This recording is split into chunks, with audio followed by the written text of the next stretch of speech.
আসসালামু আলাইকুম রহমতুল্লাহ বরকাতুহু। আমি 10টা বাজে, 10টার সময় আমি একটা চা খাচ্ছি। এই চাটা বাটার দিয়ে তৈরি।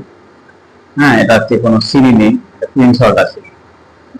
হ্যাঁ, যে স্বাস্থ্য অবশ্যই এটা স্বাস্থ্যকর চা। গ্রিন টিও খাওয়া যায়, ব্ল্যাক কফি খাওয়া যায়। আমি 10টার সময় এই বাটার চা খাচ্ছি। আর দুটো পরে আমার যে খাওয়া দাওয়া হবে সেটা হচ্ছে